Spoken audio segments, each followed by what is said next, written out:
60 million people around the world live with gout.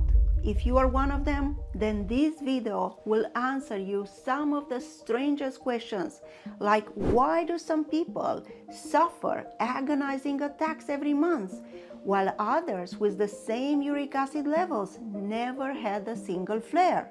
Or why is your uric acid blood test completely normal during an attack? That doesn't make any sense, right?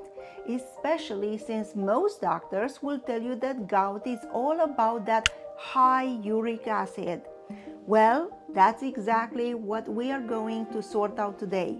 I'm Dr. Girnita, a rheumatologist with many years of experience treating patients with gout, other forms of arthritis, and autoimmune diseases. And in the next 10 minutes, you will learn everything you need to know about gout.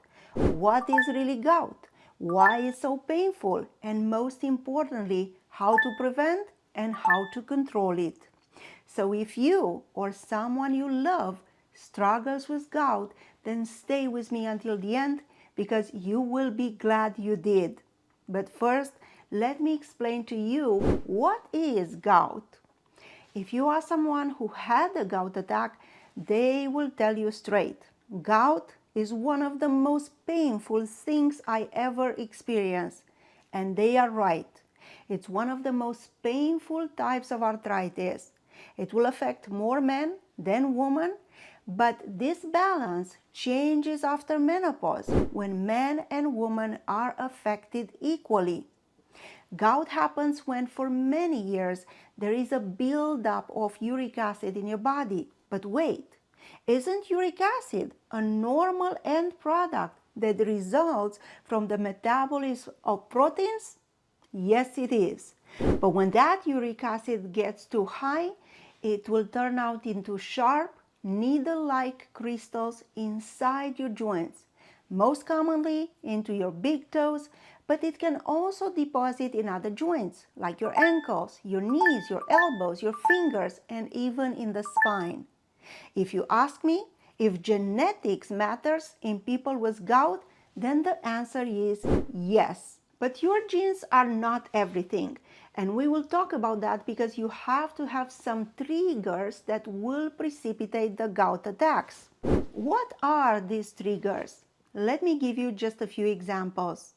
If you experience microtrauma to the big toe, for example, from running on a ground floor, if you are eating the wrong food, if you are getting abruptly in the cold weather or in a very hot and arid weather, then you may experience a gout attack. Now, how does a gout attack really feels like? A classic gout attack often starts overnight, and it reaches its worst intensity within just a few hours. Most commonly is the big toe that's struck. We doctors call this podagra. But gout can also flare up in the ankles, in the knees, in the elbows, or in the fingers. And gout pain is so intense and sensitive that even the vibration of someone walking across the room or the weight of a blanket can send shock waves through the joint. For some people, gout attacks are rare, once a year or even less. But for others, they might get flare-ups several times a year. It is mostly related to these types of triggers that you get exposed to, like too much meat, or too much shellfish, or too much beer, or even about the combination of these foods. They could precipitate attacks. Let's talk about diagnosis. How do we know it's gout? Sometimes diagnosing gout is easy, but sometimes it could be quite tricky. As a rheumatologist, I always ask about how your symptoms started, how did they evolve. I will also ask about what medications you have been taking because, for example, low-dose aspirin or water pills can cause gout. My next step is to confirm my suspicion. So that is why I will order some blood tests to check your kidney function and obviously to check your uric acid levels. But here is the trick. During an acute attack, you cannot rely on the uric acid level because even if it's normal, you may still suffer from gout. Now, why is this happening? Because the urate crystals that form in the joints can actually move from the bloodstream to the joint, temporarily lowering the serum levels of your uric acid. Is there a better test to prove gout? Yes, it is.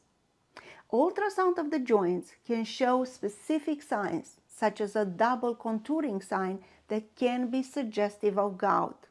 Plus, there is another fancy test called dual energy CT that can actually spot where the uric acid crystals are deposited in the joints. Here are some pictures of a patient of mine who had extensive gout, and I have done a dual energy CT before I put him under treatment, but he also needed to have surgery.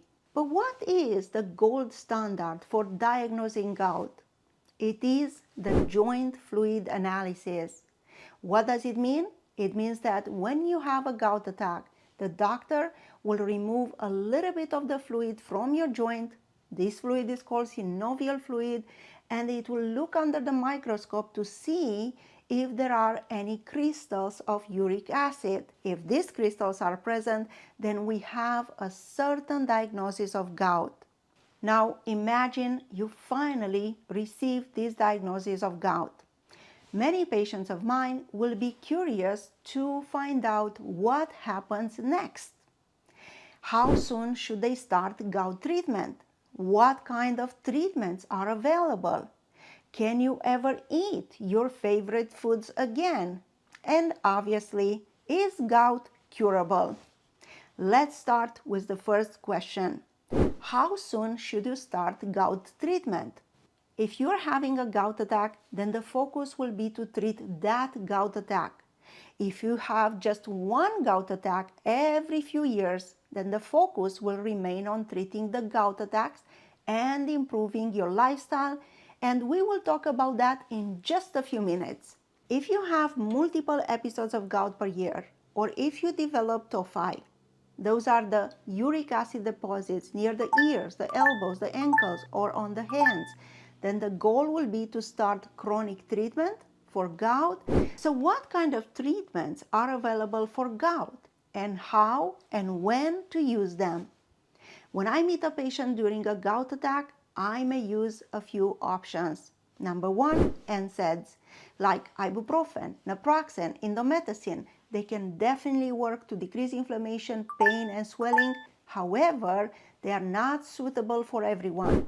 Then number two is colchicine. This is a drug that needs to be used at the right time to make it work, and it should be used within the first 24 hours of a gout attack. And then the magic pill. Number three is prednisone or steroids. These are the most powerful anti-inflammatory medications that work fast. However, prednisone is not the long-term solution, but rather a rescue medication, and it can also cause side effects like mood changes or increase in the blood pressure or blood glucose level that can be dangerous in people with diabetes. Now, once the gout attack has passed, or even during a gout attack, I can decide to initiate the long-term therapy plan.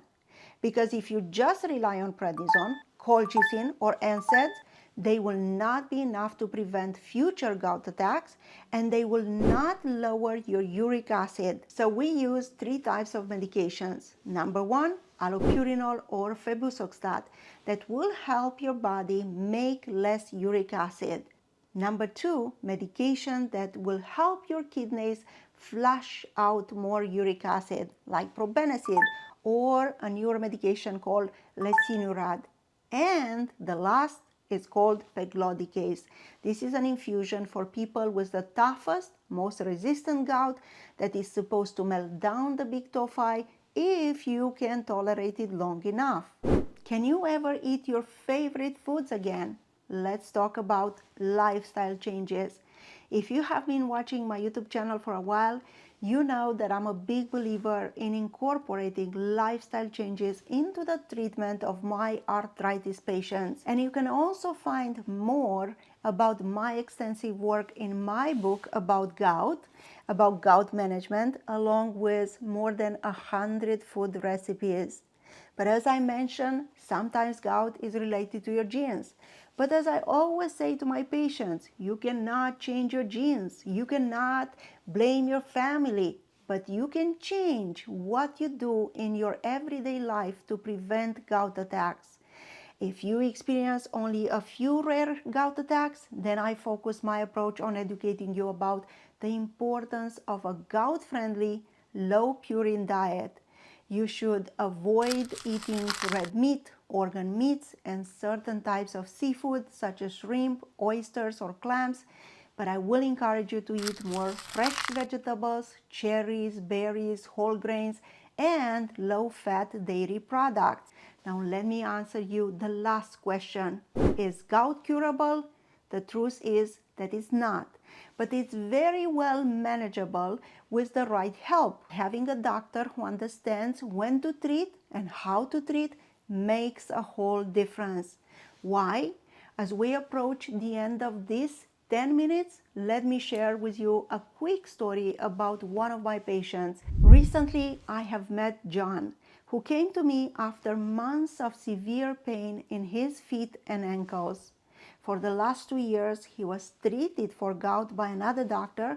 Poor John, he tried everything that he read on the internet to win his battle with gout. Foods, diets, he lost weight, he took extra supplements, but nothing worked. And he continued to suffer, and he continued to have gout attacks. In just one visit with me, I discovered his problem. I just made a few changes, and in a few weeks, his gout attacks stopped. That's why I always say, gout may seem common, but every patient is different. Here at Rheumatologist on Call, my partners and I combine our years of experience with true commitment to our patients. Plus, we offer online consultations, and our patients do not need to go to the ER if they have a gout attack. They don't need to wait for hours to be seen, and they can get the right treatment. Now, if you want to learn even more about gout diet, which foods to avoid to help you prevent gout attacks, check out my next video that is linked right here.